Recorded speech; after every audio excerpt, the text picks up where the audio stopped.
Hey sprinters, today we talk your dream, visualizing your dream so you can really execute it. Now, why do mission statements don't work but dream visualization does work? There is amazing literature on this. My favorite book personally is by Bob Rotella and it's called How Champions Think. He really goes through many examples of people that he has coached, elite sports, people that you know, the best people in sports, but also that other coaches, friends of him have coached, and how they do visualization in elite sports. Because in elite sports, everybody knows how important visualization is and why mission statements don't work. But I am talking now to you in the context of business, and in business, 99% of people get it wrong. They do not have a good practice of visualizing their dream and executing it. So every week I see dozens of people who get it wrong and we help them get it right. And this is the episode where I share with you how you get it right. So let's dive into it. First, why mission statements don't work. It starts how they are created. A mission statement, we are number one in the world at doing this. First, they are boring, they are not relevant, they are like slash and copy from somewhere. They don't give you energy, they are not true and energizing. The second thing is they're very generic. For us, diversity and inclusion is very important. Yeah, sure, it's very important. People are very important. And diversity is very important, of course. So there is no opposite. Nobody would say, no, for me, the opposite, exclusion, is what I'm going for. So you have to create polar opposites where both are very positive and enticing. And then you say why you go for one and not for the other. So you have to create a positive tension between the things, and most mission statements don't have it. And the third thing is they are just a piece of paper on a wall. And why does that not really help? Because the function of the visualization of your dream is you need it in the moment of crisis. When is the moment of crisis? 5 times per day you will have moments of crisis. What do I mean? Let's say you want to run your first triathlon. And so you are okay at biking and at swimming, but you need to really get more serious in running because the last part is running and it's super hard. You will be tired when you start that part. And so you need good legs and you need training now. So how will you do it?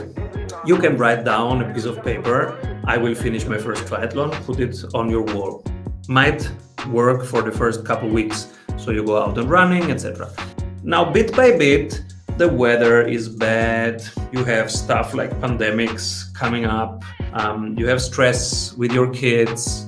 You are sleeping badly. Now, week by week, you will train less. And when is the moment of crisis? The moment of crisis is 5 times per day. When you look out, do I go running? No, it's raining.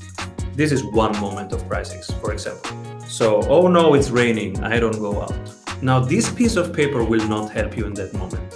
But if you have an embodied visualization, if every single cell of your body is programmed for, I am a triathlete, I am weather agnostic, I am the one who is crossing that finish line, and I am on my knees, and now my friends come and bring me bananas and hug me. If you have that visualization and you see yourself crossing the line, now you say, I am a triathlon. And when you say it, it's really embodied. It's not a piece of paper, it's embodied. I am a triathlon. That's why I go training, whatever the weather is. I don't care about the weather. I am a triathlete, I go train. So I might go in 3 hours when it's raining less, but I will train. There is nothing that can happen for me not to train. So in this moment of crisis, low confidence, high discomfort, it's raining. This is one moment of crisis. You will have 5 of these at least today, and 5 tomorrow, and 5 every day. So the visualization is needed in this moment. When you decide, I skip it, I do it. This is why it's important to have it daily with you, and we will now see how you do it. So 3 action items. The first one is to define your dream. What is your dream? If you write down, I want to finish my first triathlon, ask yourselves 5 times why. Why do you want to finish your first triathlon? Because I want to do one thing that is bigger than me. Okay, why is this important? Because I want to learn how endure pain and still not give up. Okay, why is that important? Because I have projects in my job that I want to take more responsibility in, and I need the confidence to know that I can deliver it even when it gets tough. Okay, and why is that important? Because I want to take on more responsibility as a human being in my surrounding. All right, now you have a why. You have your why behind that. This is also important because when these 5 moments of crisis will come, you go back to the why. It's cold, it's raining, why am I doing this? By the way, when I did my first triathlon, this was exactly what I asked myself like 100 times in training. But then especially on the race day itself, it's 4 o'clock in the morning, you have to wake up and go to a place, maybe the weather is bad, but you don't want to do that on that day. And so if you show up there, you really need a good why, because now you will ask yourself, wait a moment, why am I waking up so early? It's dark, it's Sunday, I could have fun with my friends. Why am I going to that race? This is why the 5 whys exercise is important. So you did your whys, you have defined your dream. Step 2, you write it down in a way that is present tense, so you have already achieved your dream, and now you describe with all 5 senses how it looks and feels and smells. Now, really 5 senses. And at this point, many people say, Simon, how should I describe something with taste and hear? And let me give you an example.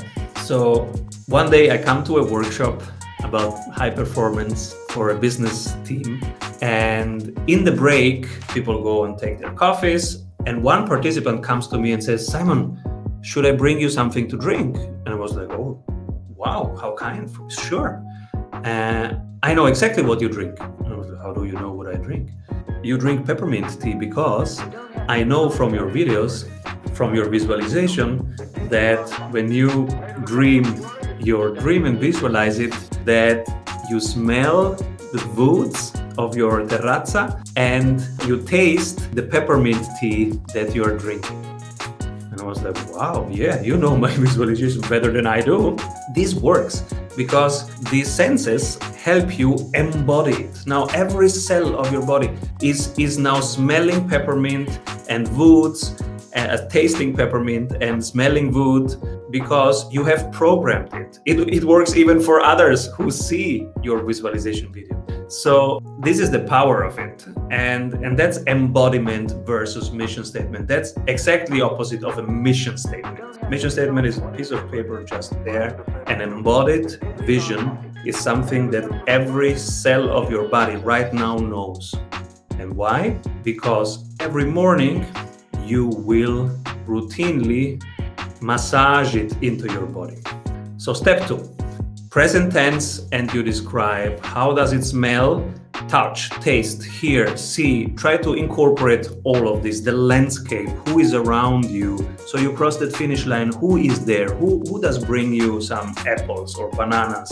And it's really important, is it apple or banana? Don't go for both, go for one, because this is the one taste, the one touch, the one smell that you will use to embody it, to train, to program every single cell of your body in that 5 moments of crisis that you will have every day to say, I'm not skipping the training because, and in that moment you will smell that banana and say, because I am this person. So that's the second step, how you describe it in present tense. And now step 3, you visualize it every morning. So for example, I have my vision here. I told it into my phone, and every morning I listen to it. It's a 2 minutes audio file that I listen.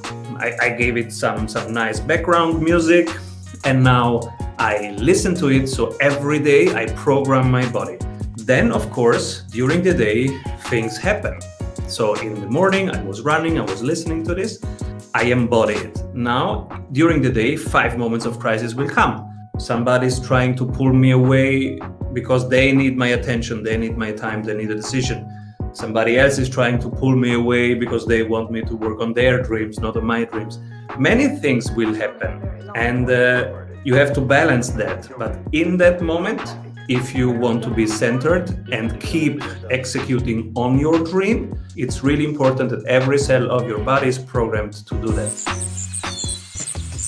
And I hope this helps. So 3 action items. Define your dream, write it down with all 5 senses in present tense. And then number 3, visualize it every morning. And if you want, even every evening, first thing that you do and last thing that you do. And this is how elite sportsmen have shown that you can realize your dream via visualization, as the opposite would be a mission statement that really doesn't help you.